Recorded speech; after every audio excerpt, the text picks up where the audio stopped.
Today, my friends, let's talk about Araña, or some of you might know her as Spider-Girl, a young hero who basically had Miss Marvel as her mother and later ends up with Spider-Man's exact abilities. Today, we dive into the history, the lore, and the entire story of Araña. Donde está la biblioteca is how I'm going to open up this video, and I know, I don't want to come off as just bragging of knowing a second language. That's all I know. It's that and that Araña, today's character, means spider in Spanish, so there's a little factoid for you to take away. Look, today, we're aiming to impress your Marvel friends. I don't know if you're ever in conversation, let's say like the NFL, and they're just talking about sports ball, and you're over there like, I've got Tom Brady. How's he doing? Yeah, Peyton Manning's still pretty good. You stand out. It doesn't really work out. We're gonna help you out with your Marvel friends today. They might be spitting bars about Marvel and the entire universe, and I guarantee you, if you drop the name Araña and a couple bits of knowledge that you learn, hopefully from today, you're gonna stand out. Your friends are gonna back off immediately because you got something like Spider-Man. And then we work our way down the popularity chart, and we've got Araña, a pretty deep-cut character. We've done deeper-cut characters on this channel before, but we're going pretty deep with Araña, a.k.a. Spider-Girl. Let's get you up to speed. Now, she was born Anya Corazon from Brooklyn, New York, and she was a teenage gymnast at the time whose father was an investigator journalist that moved her and her family to Mexico City. Now, while the family was there, she was very young, and her father was doing some deep investigative work on a crime lord there, and pretty much was nicely told to stop. And sadly, he didn't take the hint, and Anya's mother died in a mysterious house fire. Devastated by all this, and in order to protect his daughter, he moved them all back to Brooklyn. Now, quickly, we're going to take a time out and pause here because we got to teach you about the Spider Society. And don't worry, we don't need to dive into this too much, but you're going to hear it mentioned, so let's go and do a little bit of a history lesson. It was like 1080 AD, I don't know, pretty long ago, and you had this kind of group of people that their main purpose was to like worship spider deities and all that great stuff with the Great Web. We're not going to go into the nitty-gritty. All you need to know is you had a faction that divided into two, kind of the good guys, the bad guys. Bad guys wanted to use violence more. Good guys wanted to keep it the same of what they're doing. And the good guys are kind of like how the Sith work in Star Wars. You have two. You have a mage and you have a hunter. It's like World of Warcraft. The hunter was Anya's mother. It's passed down through a bloodline, and spoiler, you're going to kind of know how she got her powers, but that's essentially what you need to know. And the bad guys is the Sisterhood of the Wasps, and more on them later. Now, taking the story back to Brooklyn, Anya grew up as a tough teen who doesn't back down from a fight, and she, in fact, got into a fight on her first day of school. And on that night, Anya's life changed forever. You've heard this before, wrong place, wrong time. But if you're trying to be a hero, it's kind of the right place at the right time, if you look at it that way. She happened to stumble upon a battle between the mysterious Spider Society and their enemies, the Sisterhood of the Wasp. And things went from 0 to 100 real quick, guys. The Wasp people thought she was the new and upcoming Spider Society initiate and hunter, and so they stabbed her. Now, at this point, let's enter Miguel, a sorcerer of the Spider Society, the mage that we were talking about earlier, who recognized that Anya had potential. Saved her by transferring some of his own power into her and also using the locket that Anya's mother gave her. And he also gave her a mysterious marking of a spider. People often like to say, that was the worst day of my life, but I think Anya has a serious case here. She got stabbed, she woke up with a spider tattoo that she did not choose, and it's effing huge. And then, oh yeah, the locket her dying mother gave her is gone. Now, the next day, she was trying to find this locket that she lost, and Miguel approached her with said locket and a business card for WebCorps, which is just a front for the Spider Society. Some of you guys might know Ezekiel Sims. It's the guy who trained and imprisoned Sydney Moon, aka Silk, but that's a story for another time.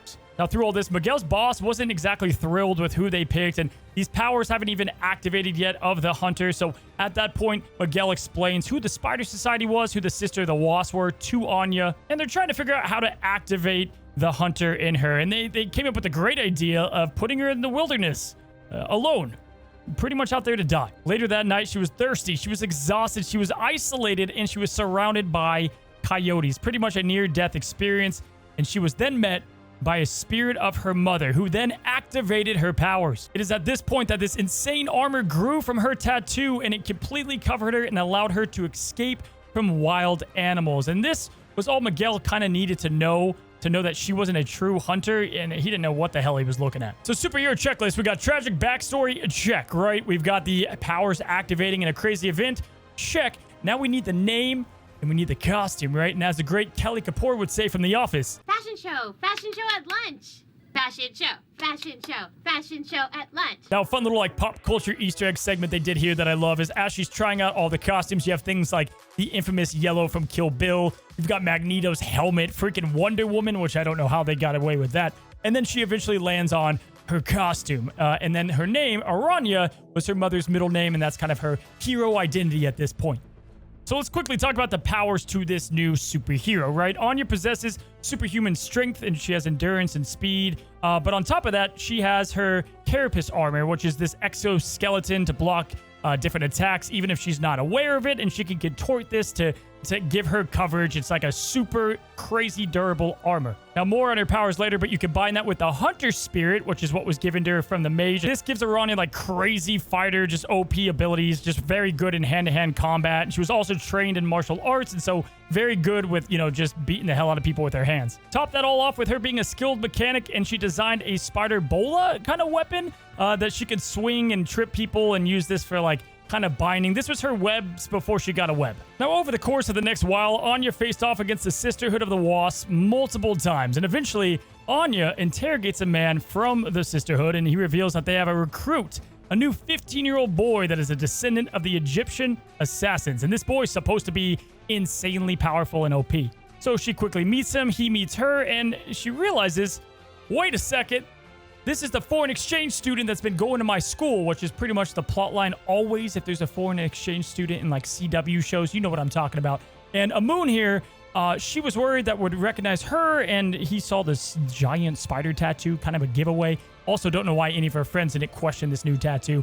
They immediately knew each other's identities or secret identities at that, and that spelled out problems. Now, the two of them fought multiple times. They were kind of enemies, but also they had a little bit of a friendship thing going on. Now, in preparation of these fights, Amun realized that family was very important to Anya, and so during one of the fights, Anya's dad just happened to be nearby, and this forced Araña to surrender. And it was at this point that she became fearful for her friends and if she should even get mixed up in this whole hero business, putting people in jeopardy. And it was then she met Spider-Man, which is great. We get to see Spider-Man, but pretty much all he did at this point was drop the old with great power comes great responsibility, and then deuces. That's pretty much it. She continued to serve as the hunter for the Spider Society for a while, and she found out eventually that she wasn't the true hunter. And so in short, she released these powers to a girl named Nina that was the rightful hunter herself. Now, during this time frame, Araña was doing her kind of independent solo tour, and with this came the Civil War era. So shortly after, we had the Superhuman Registration Act passed, and this is where Miss Marvel comes into the picture and asked her to be a trainee and sign and kind of go along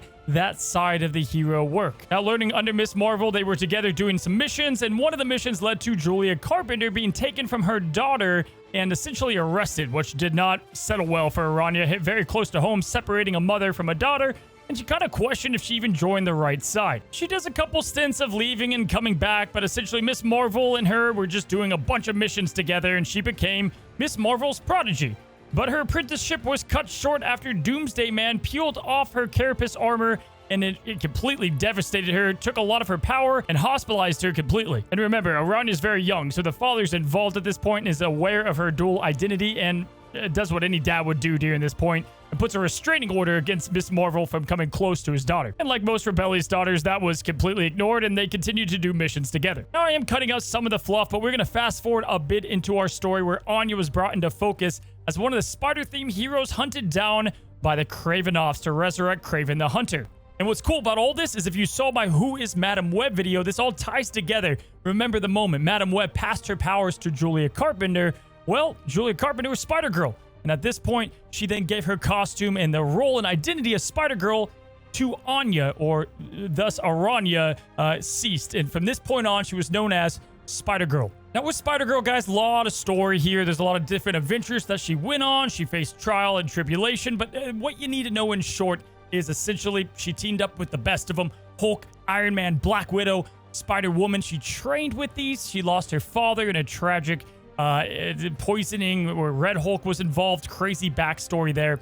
But the one that's most important is, how did she get new powers? She lost her exoskeleton, right, when it was ripped off her, and she was kind of left powerless. And so at this point, there's a new story. She teams up with Kingpin. Those Society of Wasps, they want to inflict a virus on all of Manhattan, and Kingpin said, "Not my city, not today." And essentially, they wanted to give everyone Spider-Man's power. Like, everybody in Manhattan had Spider-Man's ability. It was chaos.